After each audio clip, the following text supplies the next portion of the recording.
हम बात करने वाले हैं कि स्लीप क्या होती है और स्लीप की फिजियोलॉजी क्या होती है, स्लीप के कितने टाइप्स होते हैं और फिर जो हमारा स्लीप है उसको कैसे रेगुलेट किया जाता है। तो स्लीप है क्या? Sleep is a basic human need. It is a universal biological process common to all people.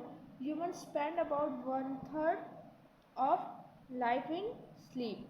That's mean ये है कि स्लीप जो होता है एक बेसिक नॉर्मल ह्यूमन नीड होता है जो कि बायोलॉजिकल और यूनिवर्सल प्रोसेस में आता है, कॉमन होता है वो सबके लिए। जितने भी ह्यूमंस होते हैं वो अपनी लाइफ का 1/3 पार्ट नींद में ही गुजार देते हैं। अब देखते हैं फिजियोलॉजी ऑफ स्लीप। तो इसके लिए क्या होता है, सम स्टिमुलाई, अलार्म, नॉइस और स्मोक यूजुअली अवेकन स्लीपर्स, यानी कि अगर कोई सोया है तो बाहर की कोई भी स्टिमुलाई जो होती है जैसे कि अलार्म, नॉइस और स्मोक वो उसको जगा देते हैं। The upper part of reticular formation consists a network of ascending nerve fiber. हमारे अपर पार्ट में एक रेटिकुलर फॉर्मेशन कंसिस्ट होता है नेटवर्क की तरह। वो एक असेंडिंग नर्व फाइबर रहता है जिसे हम रेटिकुलर एक्टिवेटिंग सिस्टम रास कहते हैं। ये हमारी स्लीप साइकिल और वेकअप साइकिल को रेगुलेट कराने का काम करता है।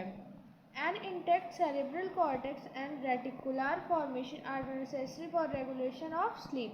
यानी कि एक सेरेब्रल कॉर्टेक्स होता है हमारे ब्रेन में, वो सेरेब्रल कॉर्टेक्स और रेटिकुलर फॉर्मेशन के नर्व्स जितने होते हैं वो बहुत नेसेसरी होते हैं हमारी स्लीप साइकिल को रेगुलेट कराने के लिए।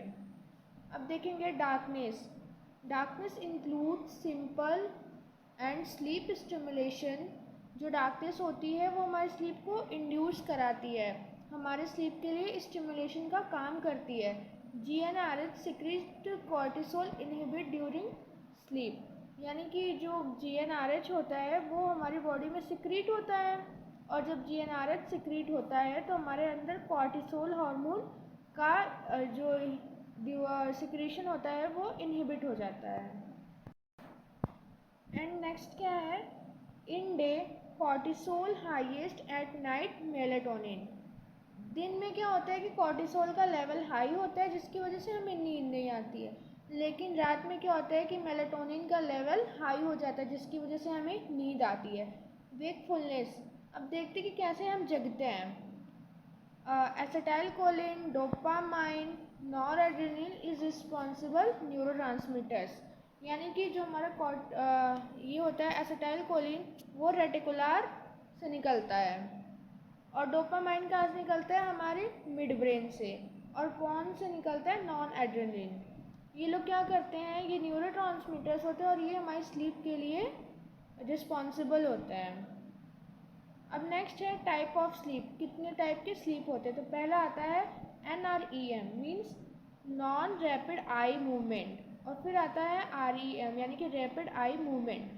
जो हमारा NREM होता है, नॉन रैपिड आई मूवमेंट, वो 75% हमारी स्लीप का पार्ट होता है और rapid eye movement only 25% of sleep का पार्ट होता है।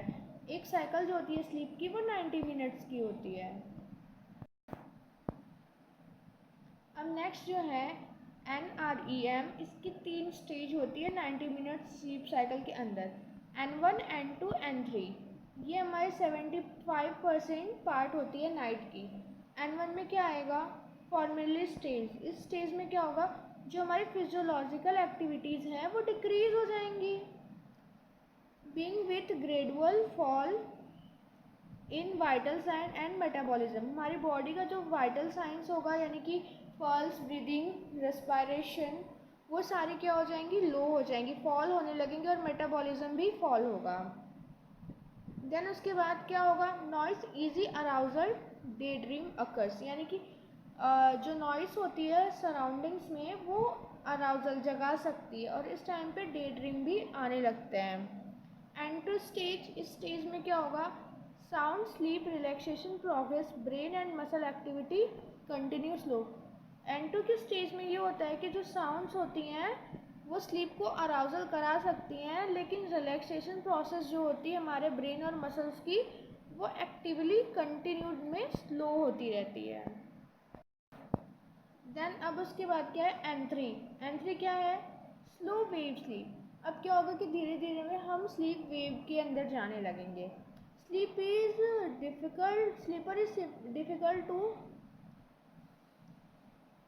Is difficult to arousal and rarely move. इस समय क्या होगा कि जो स्लीपर है उसको जगाना थोड़ा मुश्किल होगा और वो रेयरली ही मूव करेगा। वाइटल साइंस डिक्रीज होंगे, ब्रेन और मसल एक्टिविटी भी डिक्रीज होगी। फिर आता है REM यानी रैपिड आई मूवमेंट। ये कितना 25% पार्ट होता है नाइट का। इसमें क्या होगा, विविड कलर ड्रीमिंग। इंसान बहुत ज़्यादा गहरी नींद में चला जाता है, वो सपने देखने लगता है और सपने जो देखेगा वो कलर देखेगा। Autonomic response of rapid eye movement. इसमें क्या होगा कि ऑटोनॉमिक रिस्पॉन्ड होने लगता है हमारी आई मूवमेंट्स का। Loss of skeletal muscle occurrence. हमारी जितनी भी स्केलेटल मसल रहती है उनकी अकरेंस कम हो जाती है। इस समय खाली हमारी वॉल्यूंट्री मसल्स काम करती हैं। गैस्ट्रिक सिक्रेशन कैसा होगा, इंक्रीज हो जाएगा। इस समय स्लीपर को जगाना बहुत ज़्यादा ही मुश्किल हो जाता है, वो नॉइस या फिर किसी छोटे मोटे स्टिमुलस से नहीं उठता है। इसकी ड्यूरेशन कितनी होती है, 20 मिनट होती है एवरेज की। एंड नेक्स्ट देखेंगे फैक्टर कौन कौन से जो स्लीप को अफेक्ट करते हैं। तो पहला आएगा इलनेस। अगर इंसान को कोई बीमारी है, एंडोक्राइन सिस्टम, थायरॉयडिज्म, जिसकी वजह से न्यूरोट्रांसमीटर अफेक्ट होते हैं, तो हमारा स्लीप कैसा हो जाएगा, इफेक्टिव नहीं स्लीपिंग हो पाएगी। इसके बाद डाइट, हम खाना कैसे खाते हैं। स्मोकिंग, अगर हम स्मोकिंग करेंगे तो CNS रेगुलेशन प्रॉपर नहीं होगा। मोटिवेशंस, इन्वायरमेंट में कैसे रहते हैं, हमारी लाइफस्टाइल, हमारा इमोशनल स्ट्रेस, क्योंकि न्यूरोट्रांसमीटर किसी भी फैक्टर से अफेक्ट होगा तो हमारी स्लीप या तो एबनॉर्मल होगी या तो नॉर्मल होगी। ये दो ही चीज़ होती है, बट नॉर्मल तो नहीं, एबनॉर्मल ही होगी। स्टिमुलेंट्स, इन्वायरमेंटल फैक्टर्स, स्टिमुलेंट्स जैसे नॉइस वॉइस हो गया तो वो फैक्टर अफेक्ट करती है हमारी स्लीप को। मेडिकेशंस, अगर हम बहुत ज़्यादा ही डिप्रेशन वाली मेडिकेशंस लेते हैं तो हमें इंसोम्निया होने के चांसेस रहते हैं। इलनेस, अगर इंसान को कोई बीमारी है तो नेक्स्ट देखेंगे हम स्लीप साइकिल कि स्लीप साइकिल क्या है। तो स्लीप साइकिल की स्टेज 5 होती है। तो फर्स्ट स्टेज में क्या होगा कि इसमें इंसान बस आ करके रेस्टिंग मोड में जाता है। 5 to 10 मिनट की ये स्टेज होती है। फिर स्टेज 2, इसमें क्या होगा कि लाइट स्लीपिंग, हल्का हल्का नींद आने लगती है, ये 20 मिनट की होती है। स्टेज 3, इस समय जो हमारा स्लीपर है वो सो चुका है, मॉडरेट स्लीप। और ये जो होती है स्टेज 4, इसमें 90 मिनट की साइकिल कंप्लीट हो चुकी है। ये सारी NREM वाली थी, नॉन रैपिड आई मूवमेंट वाली। अब इतने के बाद जब स्टेज 5 आएगा तो क्या होगा, रैपिड आई मूवमेंट होता है।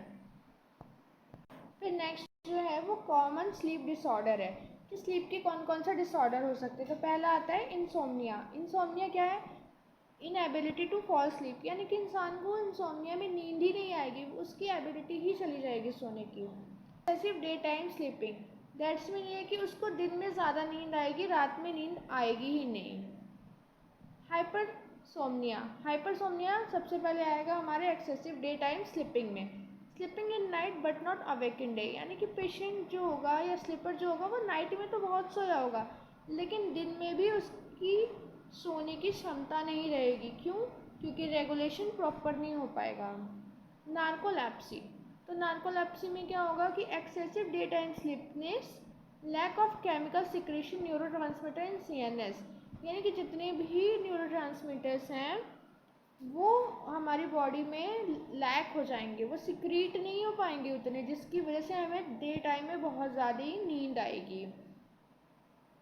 स्लीप एपनिया क्या है, breathing short and stop in sleeping due to the impaired brain signal in airway. इसमें क्या होगा कि ब्रीदिंग जो है वो थोड़े टाइम के लिए स्टार्ट होगी फिर स्टॉप हो जाएगी इन स्लीपिंग पैटर्न में। ये किसकी वजह से होता है कि ब्रेन जो है उसका सिग्नल कैसा हो जाता है, इम्पेयर्ड हो जाता है, वो एयरवे या रिस्पायरेशन को हमारा CNS कंट्रोल नहीं कर पाता। फिर है पैरासोम्निया में क्या होगा कि इंसान जब सो जाएगा तो वो एबनॉर्मल बिहेव करेगा, उसके इमोशंस कंट्रोल में नहीं रहेंगे, या फिर वो बोलते थे कि रात में लोग चलने लगते हैं, तो दैट इज़ पैरासोम्निया। परसेप्शन या अपनी डे ड्रीमिंग करेगा और उस चीज़ को ही वो फॉलो करेगा। Thank you.